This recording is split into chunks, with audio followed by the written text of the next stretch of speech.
You're alive! Yay! I love being alive. I love being alive. I don't think that I can say that enough. Even in times of quarantine. What was I just going to say? Well, doesn't matter now. Anyways, we're here. Welcome. This is my home. My name is Josh Kane. I live in New Haven, Connecticut. I teach music and I teach yoga. And I'm a little bit of a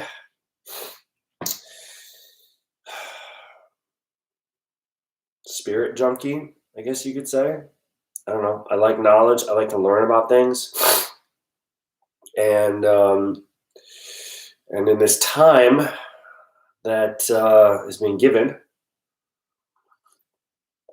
a space to reflect and step back from the material world, I am choosing to step in to the Bhagavad Gita, which is one of the foundational texts of yoga. And I'm feeling a little bit distracted today. I'm not sure why. I slept really well. And I'm in a good mood. I'm not sure what's distracting. I'm sure chanting will probably... chanting will help work all that out. Can you hear me okay? Check in here.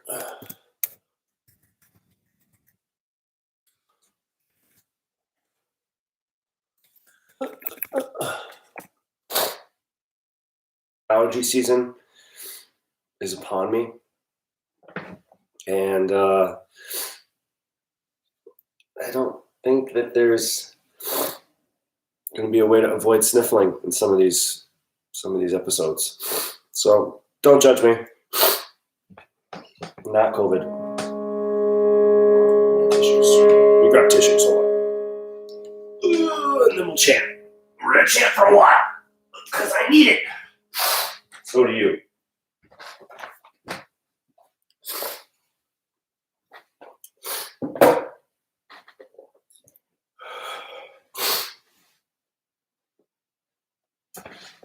Okay, good. Thank you.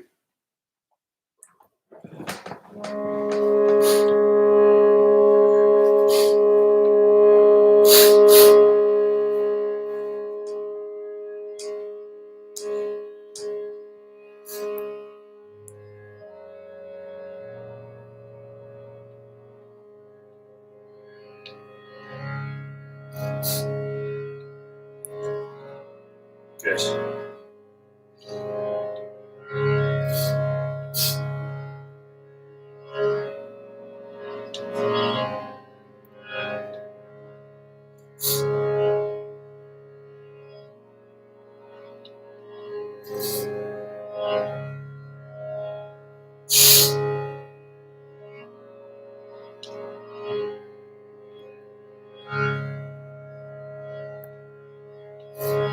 So we chant to welcome the sound and the vibration of divinity into our homes, the home of the body, the home of the mind.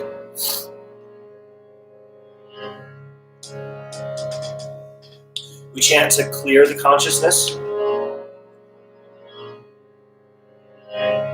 to refine our senses, elevate our spirits,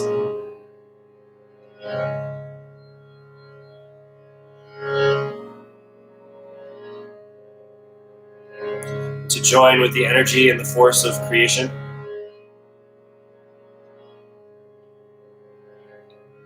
The power of goodness, faith, trust.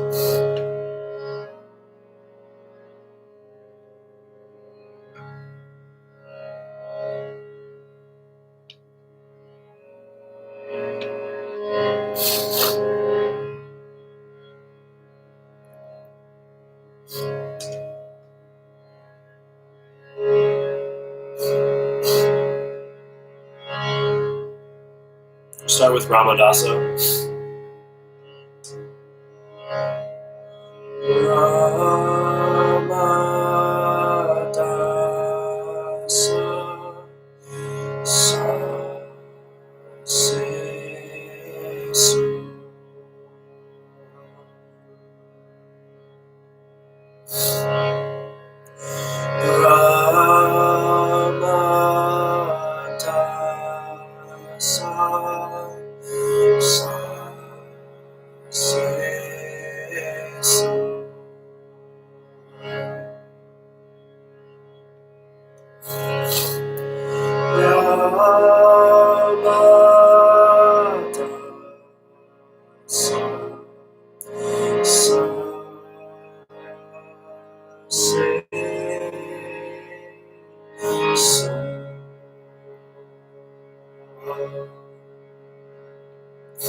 Remember, you don't have to be a great singer. I'm not trying to make it to Radio City here. Just trying to create the vibrational space in and around the heart to welcome the energy of divinity, the blessing of divinity.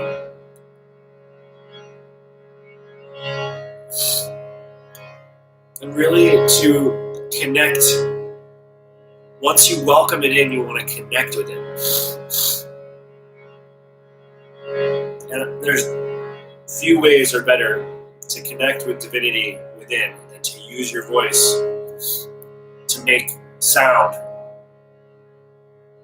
express worship or prayer or praise.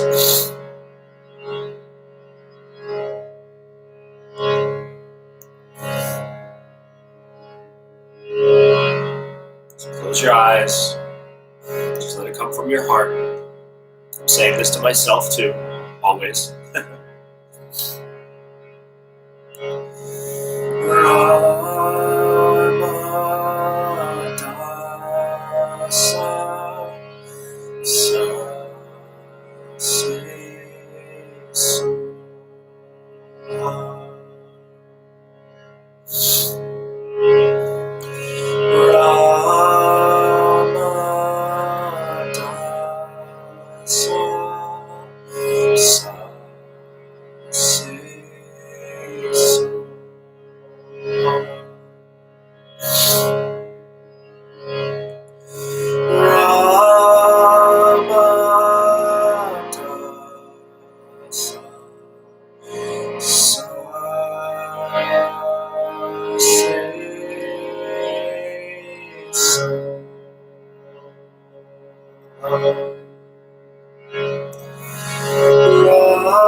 So beautiful.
Just let that sit.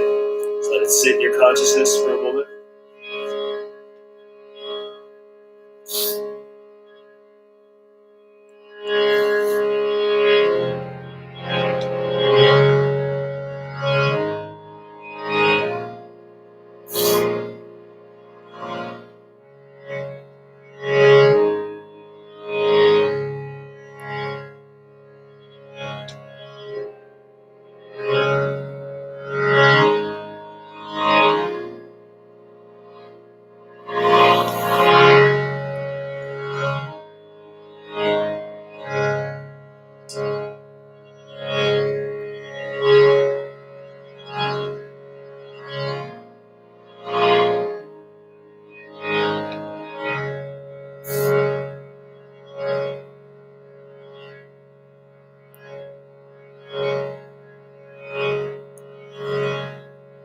Radhe, Radhe, Radhe, Govinda Radhe.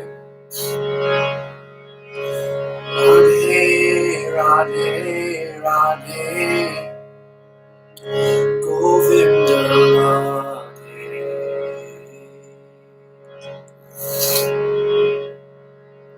Radhe, Radhe, Radhe, Govinda Radhe.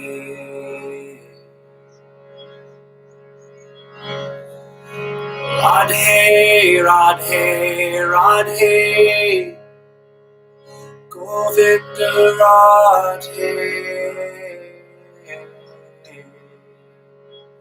Radhe, Radhe, Radhe, Govinda Radhe.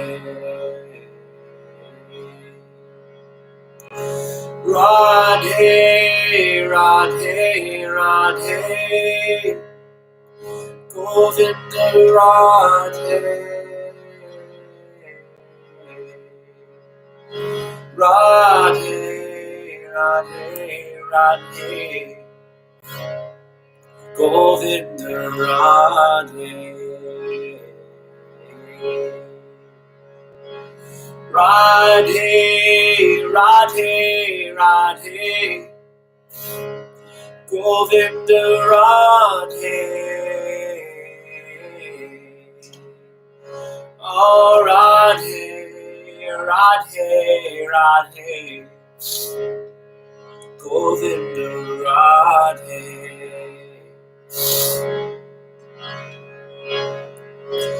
Govinda Jaya Jaya, Gopal Jaya Jaya, Govinda Jaya Jaya, Gopal Jaya Jaya, Govinda Jaya Jaya, Gopal Jaya Jaya, Govinda Jaya Jaya, Gopal Jaya Jaya.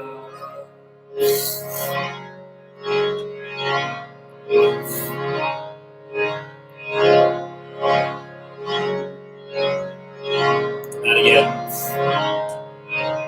Govinda Jaya Jaya, Gopala Jaya Jaya, Govinda Jaya Jaya, Gopala Jaya Jaya, Govinda Jaya Jaya, Gopala Jaya Jaya, Govinda Jaya Jaya, Gopala Jaya Jaya.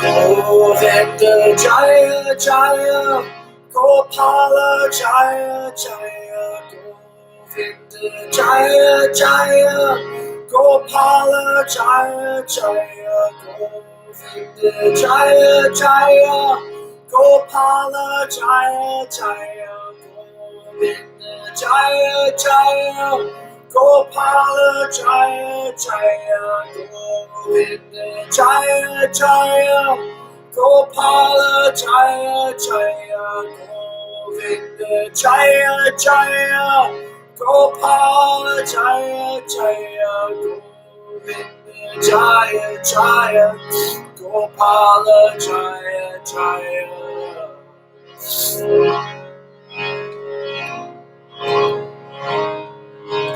Govinda Jaya Jaya, Gopala Jaya Jaya, Govinda Jaya Jaya, Gopala Jaya Jaya, Govinda Jaya Jaya, Gopala Jaya Jaya, Govinda Jaya Jaya, Gopala Jaya Jaya, Govinda Jaya Jaya, Gopala Jaya Jaya, Govinda Jaya Jaya, Gopala Jaya Jaya, Govinda Jaya Jaya, Gopala Jaya Jaya, Govinda Jaya Jaya, Gopala Jaya Jaya.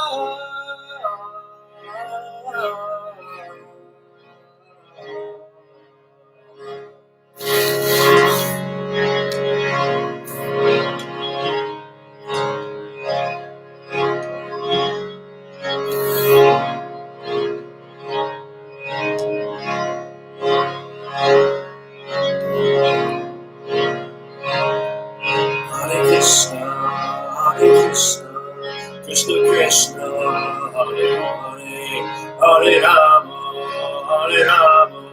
Rama Rama, Hare Hare, Hare Krishna, Krishna Krishna, Hare Hare, Hare Rama, Rama Rama, Hare Hare, Hare Krishna, Krishna Krishna, Hare Hare, Hare Rama, Rama Rama, Hare Hare.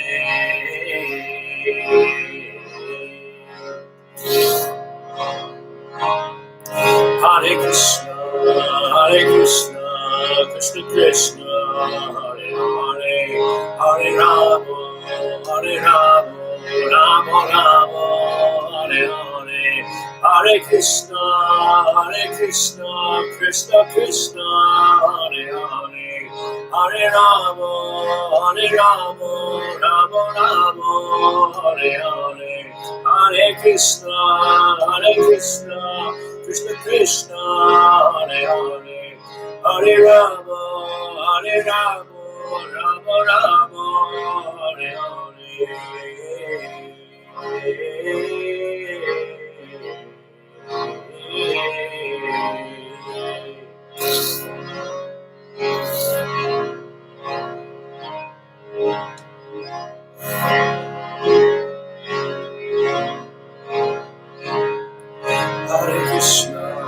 Hare Krishna, Krishna Krishna, Hare Hare, Hare Rama, Rama Rama, Hare Hare, Hare Krishna, Krishna Krishna,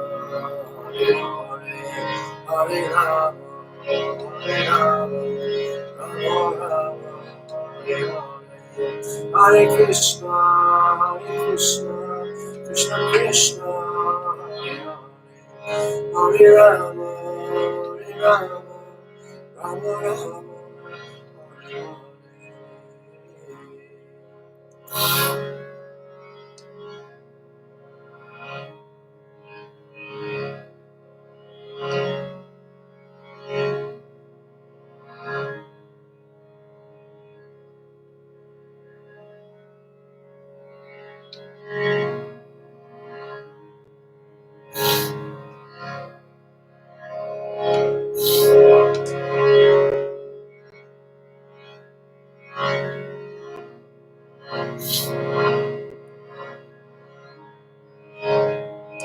Need a little bit of strength right now.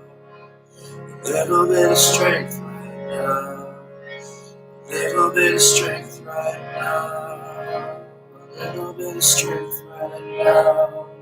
Need a little bit of hope right now. A little bit of hope right now. A little bit of hope right now. A little bit of hope right now. Need a little bit of faith right now. A little bit of faith right now. A little bit of faith right now. A little bit of faith right now. Need a little bit of love right now. A little bit of love right now. A little bit of love right now. A little bit of love right now. A little bit of love right now. A little bit of love. Little bit of love right now. Little bit of love right now.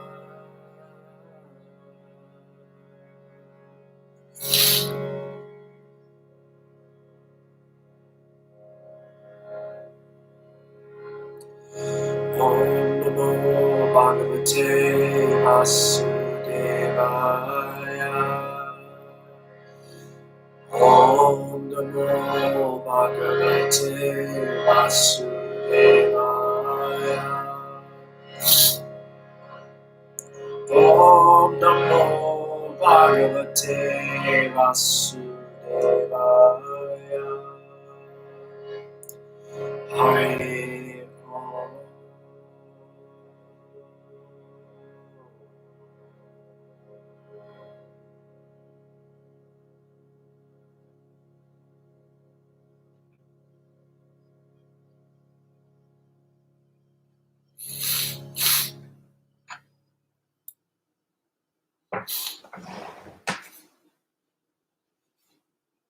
Nice. So I want you to know a couple things I want you to know. Whoever you are, wherever you are. You're not just an average person. You're not just an ordinary, average human being. You are so incredibly special. There's only one of you.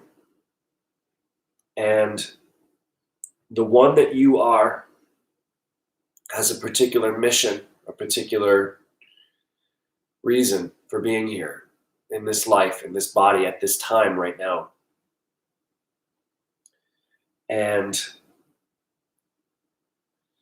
the world needs the work, the spirit, the essence of you to emerge. But you have to believe it. You have to believe it in yourself. And I know that sometimes that can be difficult. It can be really challenging to believe in yourself, to believe that there is a reason for you to be here, that there is a meaning to all of this. And I know you're suffering. I know that you're experiencing loss and pain and frustration and difficulty. You're not alone in that. We're all on some level experiencing that. And it's okay to feel pain. It's okay to struggle. It's okay to not know why.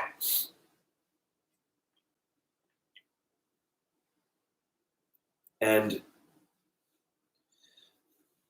it's okay to be sad. It's okay to feel fear. It's okay to miss the people that you love. It's okay to miss parts of yourself that maybe have faded over time with negative experiences, loss, tragedy, grief. It's okay. And it's okay to care. It's okay to care about things in life. It's okay to care about people. And it's okay to care about yourself and to put yourself first. And you'll see other people doing it and you'll go, oh man, that person's just selfish. That person doesn't care about me. That person doesn't seem to care about anyone. They only care about themselves. That's not always the case. A lot of times, that's coming from a place inside of you that's bitter that you're not taking care of yourself. You see others able to do it for themselves, able to set boundaries, and you get upset about it.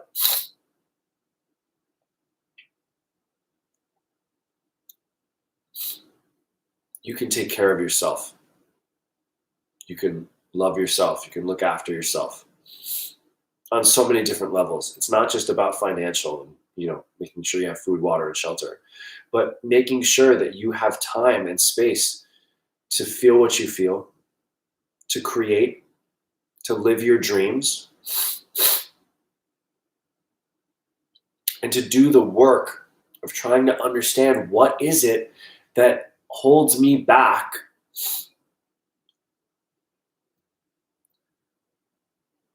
What is it that holds me back? Like, what are you waiting for? You know? If you're a good person and you're here to do good work and you are doing good work and there's so much work to be done and we need you now more than ever, what's stopping you? What's stopping you from putting yourself first? Knowing that you still love all the people that you love, you still value and appreciate all the things that you value and appreciate.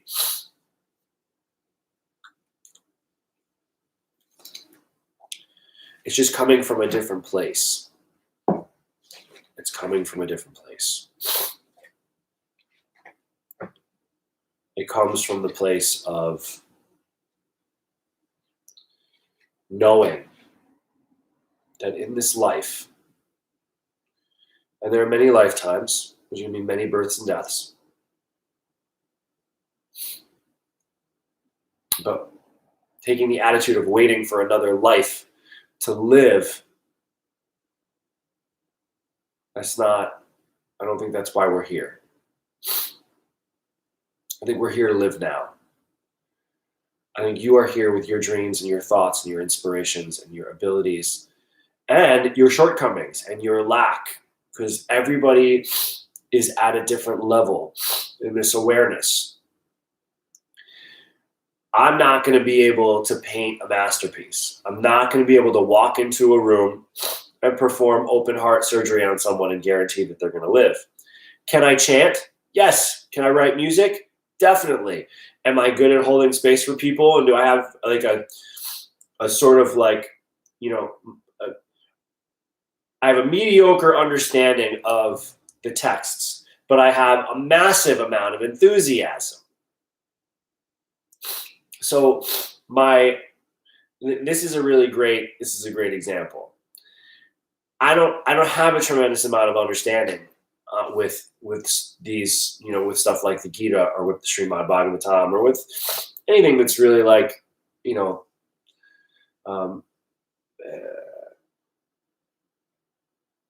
with the teachings. I'm still such a, I'm such a beginner, and I'm learning my lessons, and I'm uncovering my own faults and my own flaws. But I have a tremendous amount of excitement and enthusiasm about learning. So, because I love to learn and I enjoy learning, and I know that part of my dharma here as a student who loves to learn is to help teach that which I love to learn. There's two sides to it. There's a self-serving aspect of it, which is I love to learn, and this is something that I'm passionate about, and I want to spend my time doing it. So this is what I'm doing. But in the act of serving myself and serving my desire to grow and my desire for knowledge and transcendence, I'm also able to create an offering that goes out into the world and that can become something else that can be inspiring for people, something that can be enthusiastic and that can create enthusiasm and hope in others. And it's not helpful to have the end result of, for every single thing that I do, being that it's going to be the best for everyone, right? That's like people pleasing. What I am trying to do, what I am searching for, is the way to authentically deliver the message with excitement and enthusiasm and humility, and then be able to let go and say, however this is going to be received, however this goes for anybody else, that's not my business. My business, unless they come to me and they talk to me about it. And if we talk about it, then it becomes a conversation. But right now, here where I'm at, my business, my work, is to stay out of my head of how it's going to be received that I'm doing this work. It takes practice, discipline. And again, it's a healthy form of desire, a desire to grow, a desire to evolve, a desire to transcend.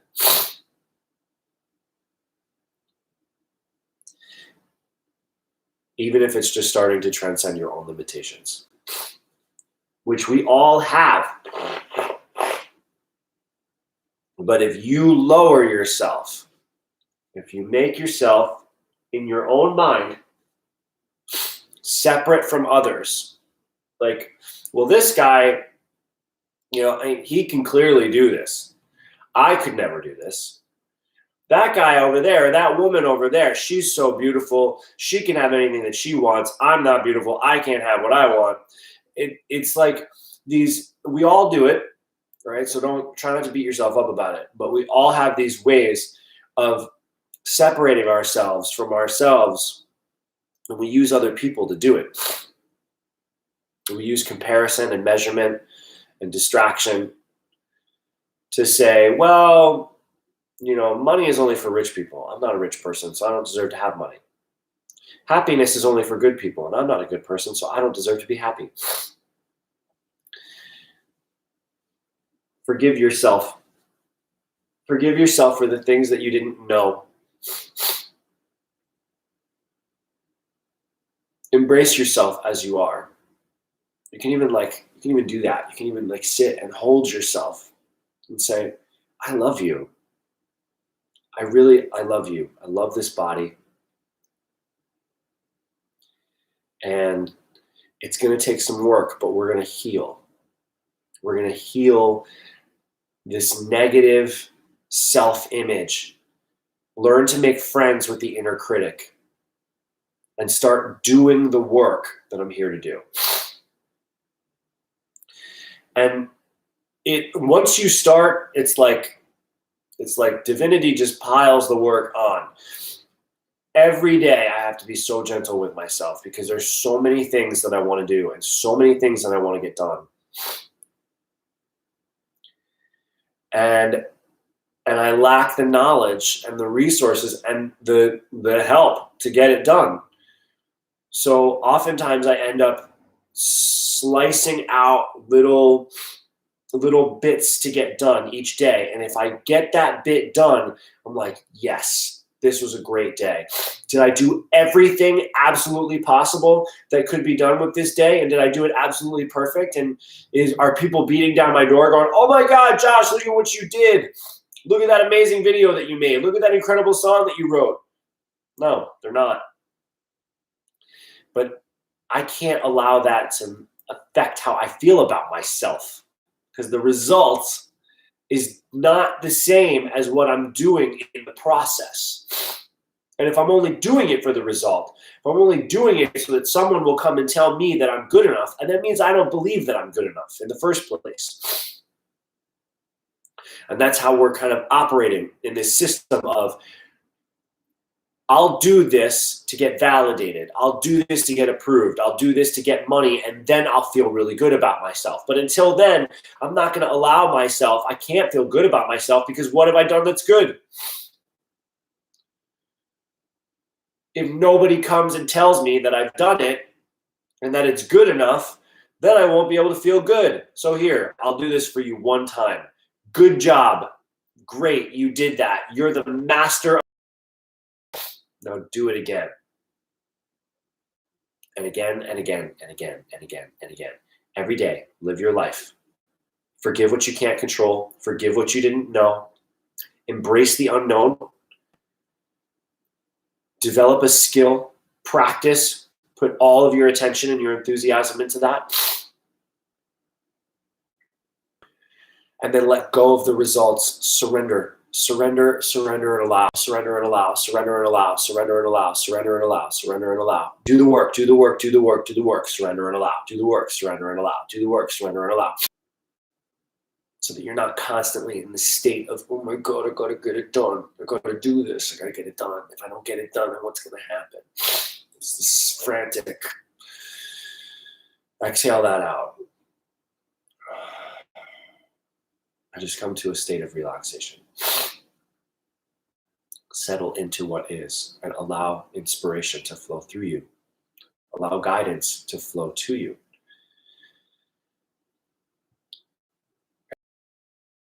A world that others can't see, but you can. And that's the gift. That's your affirmation. When you get a vision, when you get an idea, when you get an inspired thought or an inspired impulse, that's the result. That's the result that you're looking for. You're not looking for someone to come over and tell you that you got that and how great that is. You just want that feeling. You just want that overflowing feeling of, yes, I'm inspired. Oh my God, I can't wait to do this. Let's get it done. How can we get this done? Or you just sit. If you're not ready to take action, that's totally fine. Sit and revel in the thought. Just revel in the feeling of it. And then watch what comes to you. See who calls. See who shows up. Move your body a little bit. Turn on some good music and dance. Write a poem. Or just journal. Stream of consciousness. You might not think that this has anything to do with the Gita, but it does. Because through all of this work that you're going to do to love yourself, to get connected with your dreams, and to make your reality, create your reality as you see fit. You're stripping away the parts of your human self that no longer serve, that block divinity, that block that channel of divine loving energy from making its way into your heart and helping you to feel good. Ananda Maya, the state of all blissful nature.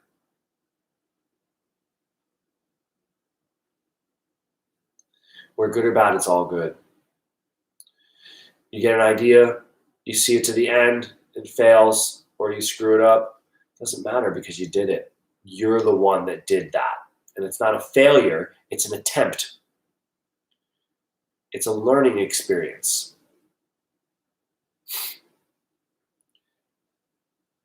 Right? It's not a mistake. There's no mistakes.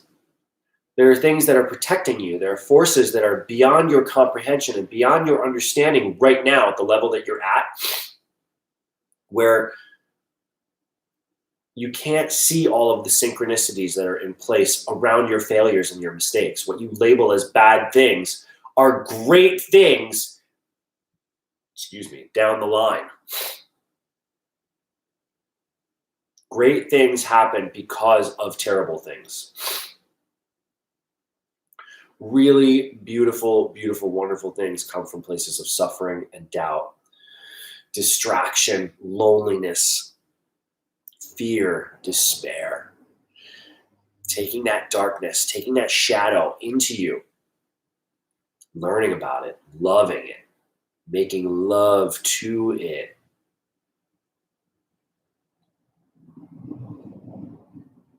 It's good work. It's really, really good work. Because you're learning how to embrace yourself. You're learning how to care for yourself as you are, knowing that you're growing, knowing that no one can get it all done in one satsang. You can't get it all done in one day. You can't get it all done in 1 month. You can't get it all done in one life. The point is not to get it done. The point is to be content and be happy with yourself as you are. So whether it gets done perfectly, whether it's valued or received or approved or awarded, doesn't matter anymore. That's not the point. These are not things that we're taught. We're taught to have, you set a goal, make a certain amount of money, have a certain type of family, have a certain type of job. And it all fits into these little boxes and these little categories. And if you don't fit into those categories, then you demonize yourself. You make yourself feel horrible. Separate yourself. But there is no separation. The spark of divinity lives within every one of our hearts. Each of our hearts has the spark of divinity in it. And that spark of divinity is connected to a great soul where all of our souls are connected to. And that greater soul, that super soul, is then connected to divinity, Krishna, God, the Lord, the divine, whatever, source energy. And that source energy is feeding us love, is sending us hope, sending us beauty. And sometimes it's beauty and hope in the form of sadness and pain. If you're not willing to feel that, if you're not willing to engage in that, then you're missing out on the other half of life.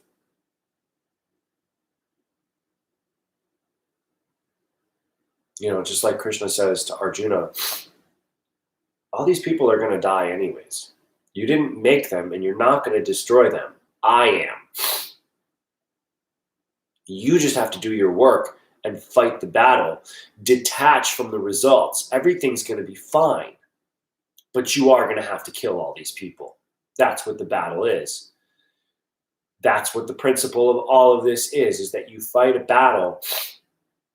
And here in the external, there's a great battle between two armies. But for us on the internal, it's the battle between myself and myself, that which I hope to be and that which I don't believe that I am or that I could ever be. It's learning how to reconcile and to kill the doubt, to kill the despair. And when it rises up, just like the phoenix, you kill it again. You kill it again. You kill it with kindness. You kill it with love. You kill it with self-respect. You kill it with scripture. You kill it with chanting. You kill it with believing that good or bad, it's all good. Good or bad, it's all good. Good or bad, it's all good. Good or bad, it's all good. This is happening for a reason. This is coming to me for a reason. And I trust. I trust. So, moving into... We're in chapter 13. We're on verse 13. This is Krishna talking. I shall now explain to you the knowable, knowing which you will taste the eternal. This is the beginningless and subordinate to me. It is called Brahman, the spirit, and it lies beyond the cause and effect of this material world. So Brahman, or spirit, is not part of cause and effect. It's not subject to karma. It's an essential. And it's an energy that is part of a refinement process where divinity and source as a whole in the non-physical realm that we can comprehend, it cannot be directly downloaded to us. It cannot be directly sent to us. Just like, right, if you know anything about the power lines and the power grid in your community, and this is a great example, the power that's made at the power grid has to be sent through the power lines to get to your house. It has to go through a process of reduction. It has to be refined and smoothed out. Because if the power was sent directly from the power company and the power plant to your house would explode. It's too much power. So what it is, it goes through a process of refinement and reduction so that the right amount of power, the right amount of electricity gets to your home, and it's refined by then. So it goes through these stages. And every line that it goes through and it passes through those transformers, and the electricity kind of gets reduced down and reduced down and reduced down. And then a healthy stream of it can make its way to you. And then you can just sit in it, buzz in it, and let it turn your lights. It's the same thing with source and with spirit. You can't download divinity directly. Otherwise, your head will explode. So it goes through a process of refinement. So there's divinity to the super soul or Brahman. The Brahman energy drops into the heart as the Atma, the soul. And then from the soul through the consciousness then is the observer, the witness, the silent witness of life created. And then from there is the mind interpreting these filters of the senses. You kind of see how that works? The sensory information comes in, interpreted by the vehicle of the body, sorted with the tool of the mind, witnessed and observed by consciousness, then directed through the heart into the soul, back up to the super soul, and then to divinity. And it's this loop. Just like your home, you actually send power from your home back to the power plant. It's not like you just, and a lot of people have solar panels are doing this. They're sending a lot more energy back. So this is, when you're studying the Bhagavad Gita or when you're studying scriptures, it's like you're putting solar panels, solar. Oh, I'm so creative. S-O-U-L, you get it?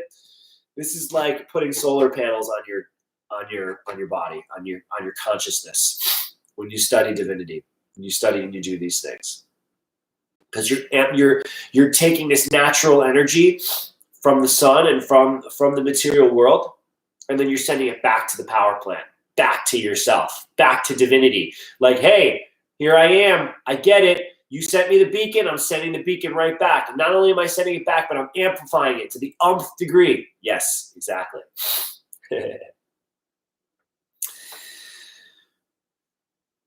Verse 14, everywhere are its hands and legs, its eyes and faces, and it hears everything.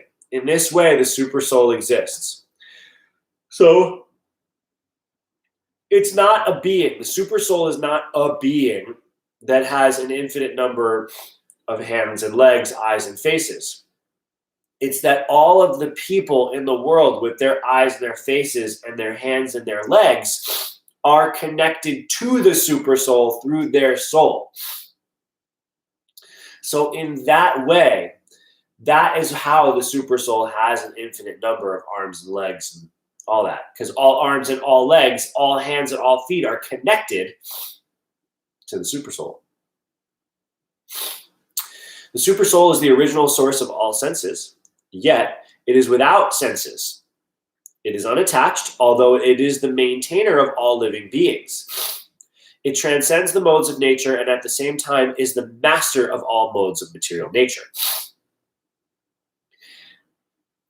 It's an essential creative aspect. It's essential creative principle where that which it gives, it is not,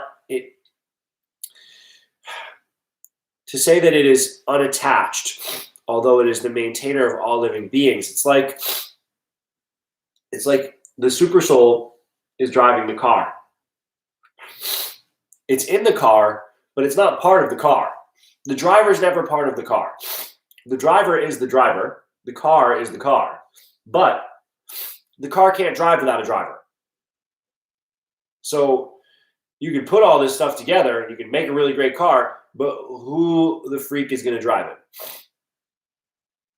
So that's what the super soul is. The super soul is that which drives the car. Kind of like an easy way of saying it. If you have a better definition of it, I'm really into it. Or a better metaphor for it, I'm into it. I'd love to hear it. Let's listen to the purport on this. The Supreme Lord, although the source of all the senses of the living entities,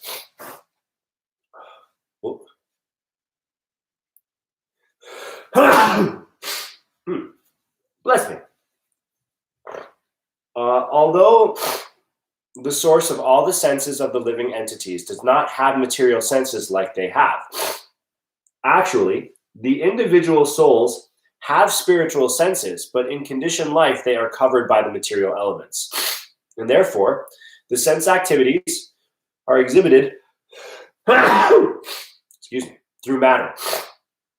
The Supreme Lord's senses are not covered. His senses are transcendental and are therefore called nirguna. Guna means the material modes, but his senses have no material covering. It should be understood that his senses are not exactly like ours. Although he is the source of all our sensual activities, he has transcendental senses which are not contaminated by matter.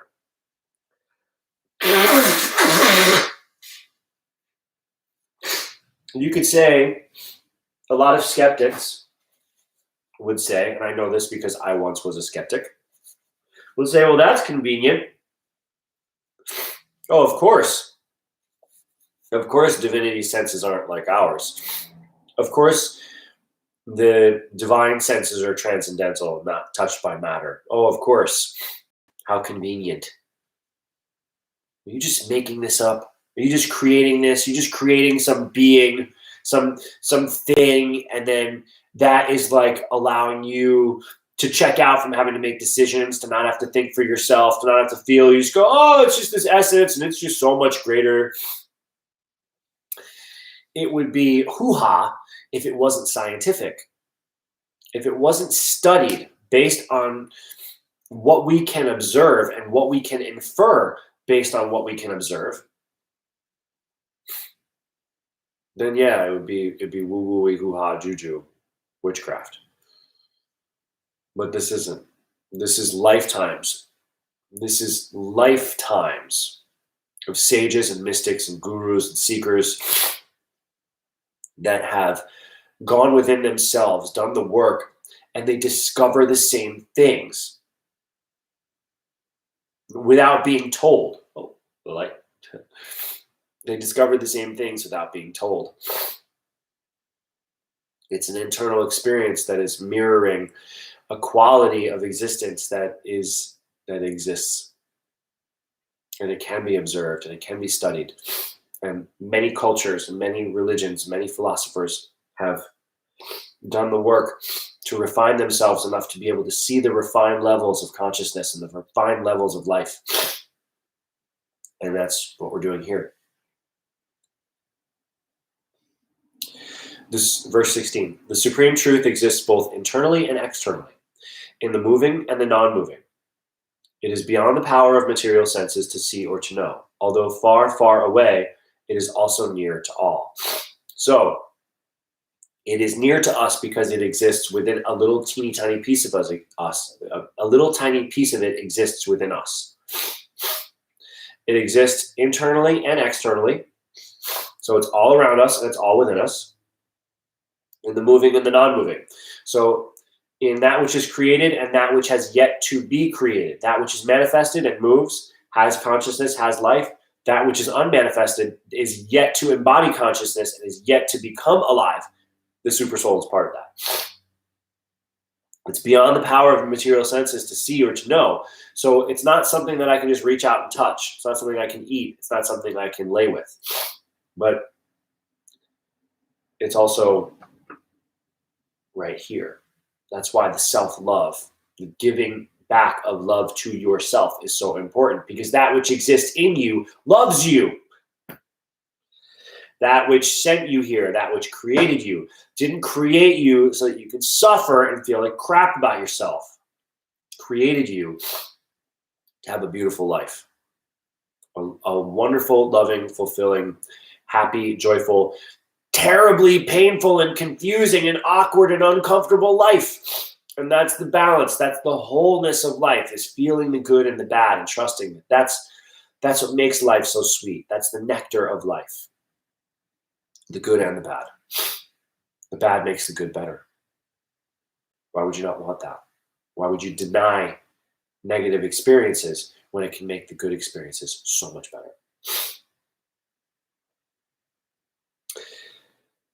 Although the supersoul appears to be divided, it is never divided. It is situated as one. Although it is the maintainer of every living entity, it is to be understood that it devours and develops. The supersoul appears to be divided because there are many different divisions of humanity, and there's many different divisions of life. Beings that crawl, beings that fly, beings that swim, beings that have consciousness and talk. So it seems divided, but it's never divided. It's always one. The supersoul is always one. It's like the spark within our hearts is kind of connected as like a little strand, a little line that goes up or out or in, however you however you want to conceive of it, and reconnects to the supersoul that is within everything and around everything.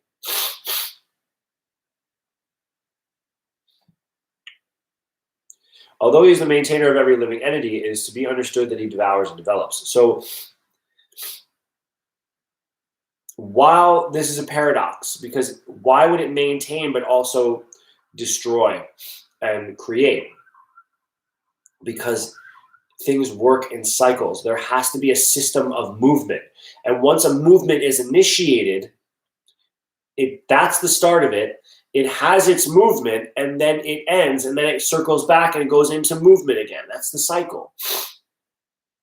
It has to be that way for creation, as far as I know, as far as I can tell. And I think as far as we are meant to know. It is the source, verse 18, it is the source. By the way, it says he in all of this. I'm turning it to it because that's just how I roll. I don't want any woman to feel like she's not part of the super soul just because the super soul is labeled as a he right here. The super soul is a constant. It's an essential constant. I don't know that it necessarily has sexuality unless you want to say that it has both. Excuse me. Whoa, man, I'm on fire today with my bodily functions. Love yourself, love yourself, love yourself. See, doing the work.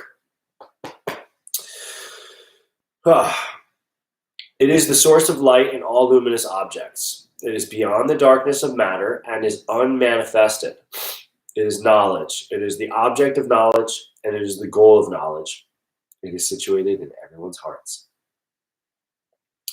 Thus, the field of activities, or the body, knowledge, and the knowable have been summarily described by me.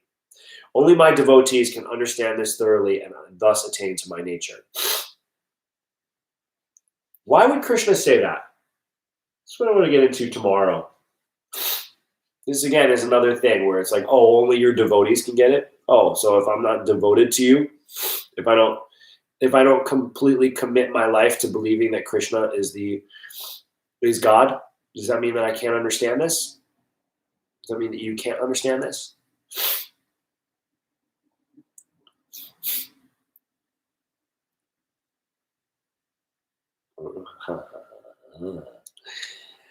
I don't think I have an answer to that right now. But I know that it trips something up in me.